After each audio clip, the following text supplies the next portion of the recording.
Hello all, it's James Johnson, aka Sulphurblade, and I'm here for another video. So this one I'm going to try to thread the needle and get you some insight about what's going on in Portland. I'm going to use footage of a video that can be found at Infowars.com. That's basically Alex Jones's website, if you will. Some of you may know who Alex Jones is, some of you may not. He's a person who was basically banned from YouTube.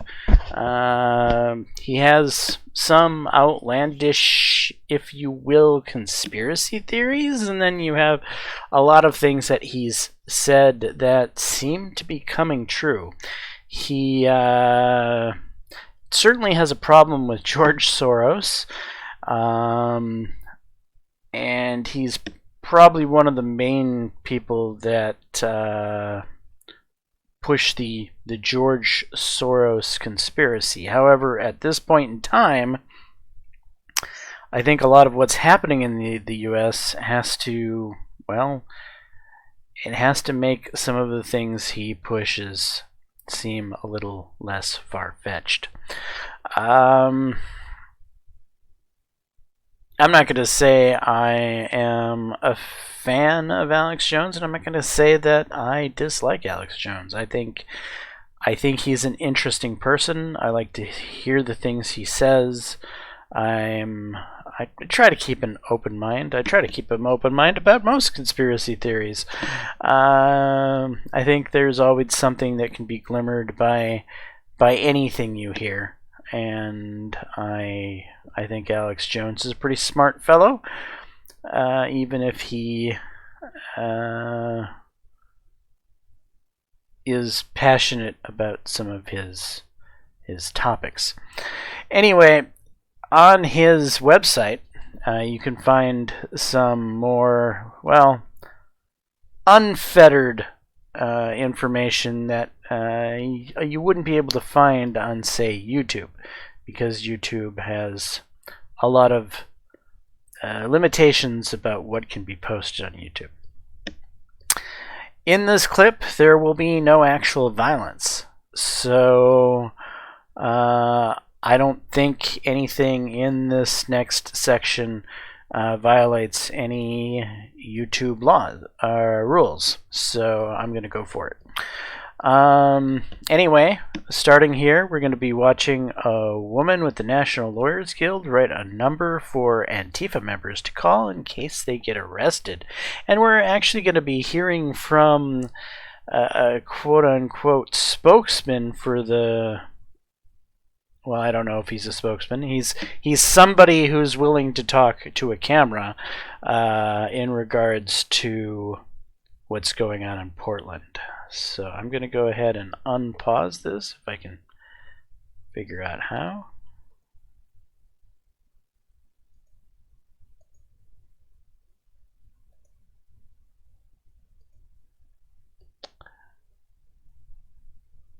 No, it was somewhere around here. Alright, what do I have to do to get this to play?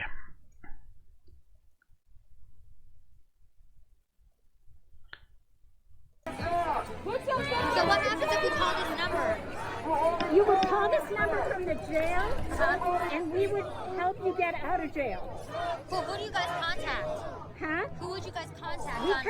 We arrange for bail, Uh-huh. and we help you connect with anybody else that you need us to contact. Failure to comply with this order may subject you to arrest. What time you got company? Like, what happened up there? Is it okay? No, it's fine. Yeah, So I what can happened? shit. I don't know what he threw, but he just, he got mad and he threw the thing at the window. I don't know if it was a rock or something. There was another bigger rock, and I kicked the rock into the drain because I don't want anybody else. Like, we have to pay for that, It doesn't help Fox News when they get a clip of us like breaking windows. You're like, we have real, Tonight. dude.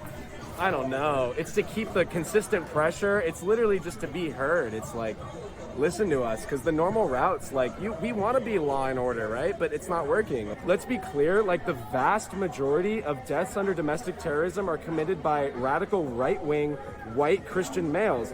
This group, we have no deaths attributed to our march. We have no interest in hurting people. We have no interest in hurting police What or... about cops? No, I honestly don't think we have any interest, because we recognize that the problem is the system. They're just doing their jobs, and even if they're doing it poorly, they're being tricked just like we are. If you make less than $1 billion... So, I want to touch on some of the things you said.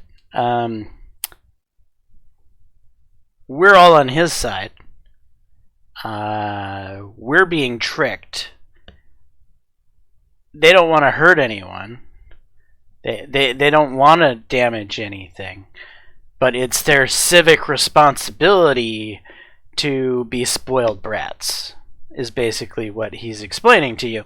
I mean, he seems like a nice person, right? Look at him. Looks fairly clean cut. He sounds quite educated. But he believes what he is doing is right. You're on the same side. I recognize that there's no bad protester in a revolution. Everybody has their role. It's a revolution, he historically, says. We are granted the right to cause property damage. Like, it's when we're fed up. Granted we have no the other right options, like, to cause property damage. So my address is Multnomah County, but currently I'm at an internship in Seattle. We've actually in Seattle. From Seattle. Who would have guessed it? But you hear that stuff. They have the right to cause property damage. It's not a big deal. As soon as any small mom and pop, we immediately raise funds. We have a GoFundMe. We have no interest in hurting. Well, that's awfully nice of you. You know, as hard as it is to admit, they're on our side too. No, I'm not on your side. But not limited to crowd control agents and attack weapons. This was one of the first days of the protest. What happened? That's 2 months ago. I was just shaking my ass. I was being 2 months ago. You know. That's how long they've been rioting in Portland. I'm not gonna, sue them, but that'll Actually, it's be closer to forever. 3 months now. That's what the scar looks like. From the rubber bullet. You know, it's not for clout. It's just to say that. Not for clout, you right? know, you did that. I don't even know who you are, but I'm gonna live with this for the rest of my life. For doing what? For like trying to save my fellow. Like, I love my country. He loves his country, he We says. hate our country. We're not burning shit down. Maybe there's one night of looting against specific. Maybe racist businesses one night of under which they're covered by looting insurance. It's just like- versus racist businesses.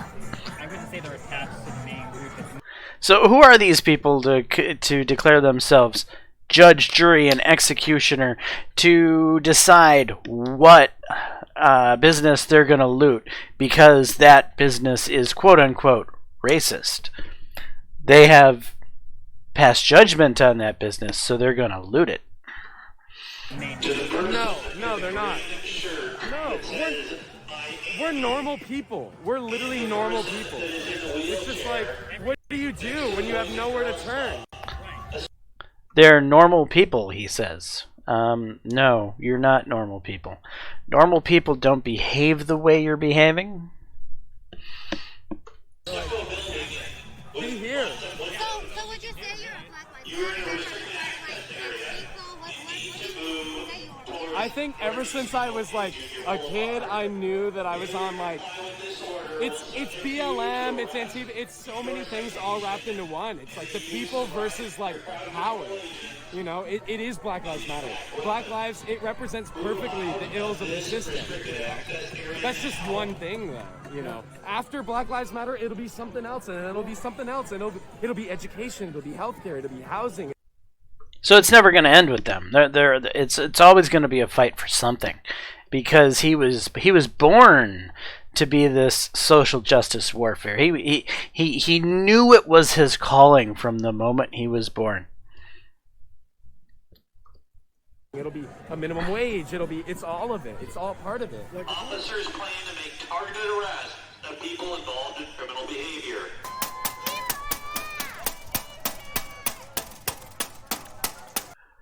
All right, so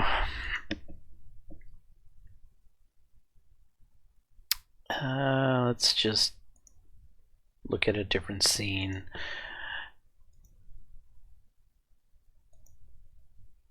Sure. You could stare at his eyes while I talk a bit. Okay, so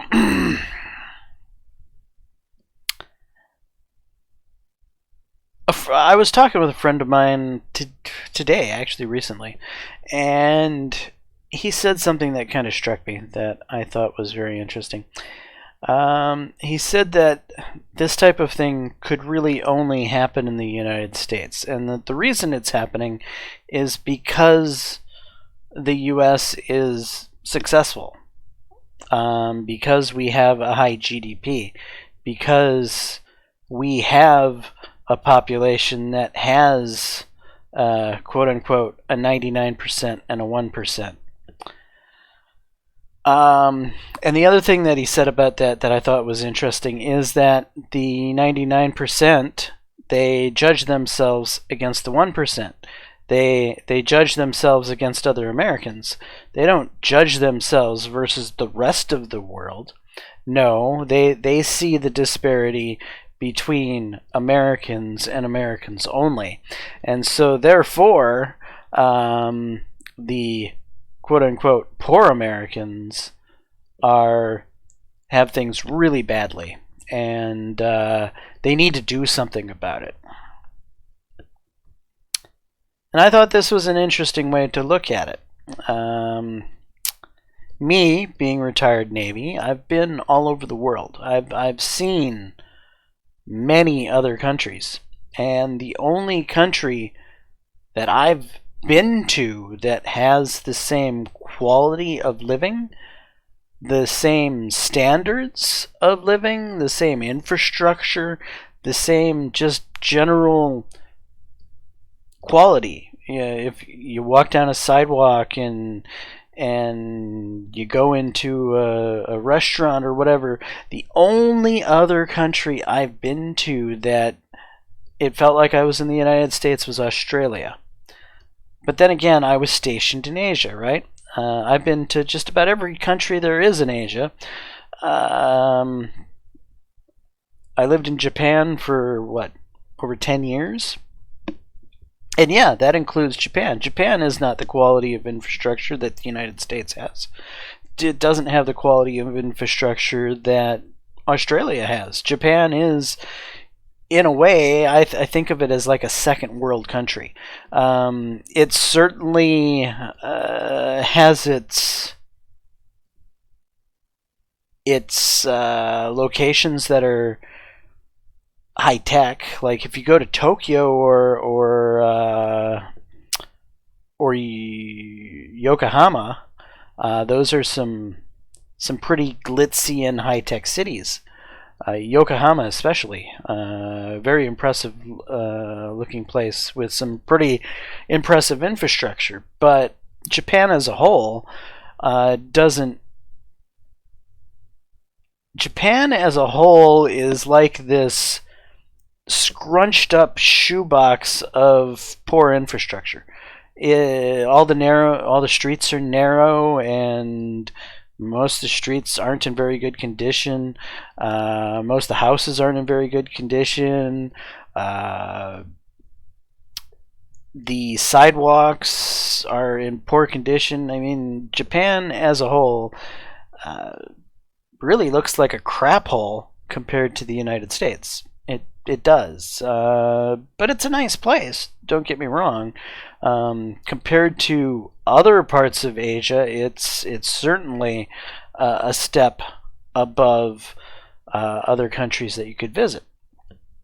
Now, there's plenty of countries in Asia where you visit and you might visit a tourist location. So you might go to something like Phuket, Thailand, or Pattaya Beach or something like that, where there's 5-star hotels that Westerners can use, and they'll be running water, and you'll have nice restaurants that you can go to and eat food on the real cheap, like as you walk through crowds of poor people around you, and kids begging for a handout. But you don't think much of it because you're in a beautiful place with great weather.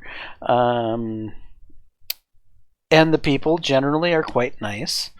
But if you get out of those tourist towns and you go to any actual part of the country that's outside of the tourist towns, you'll discover what the country is really like. That running water is not an amenity most people have. That shitting in a bucket is normal.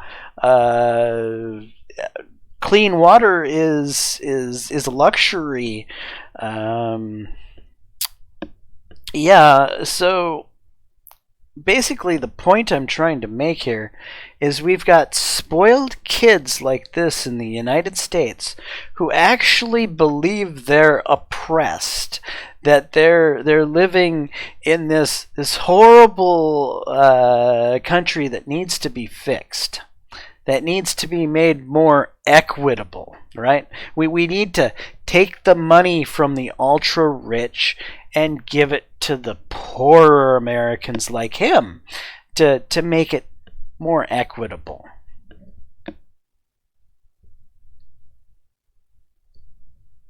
And that's just stupid. That's just stupid talk. That's communism. That's straight up communist talk.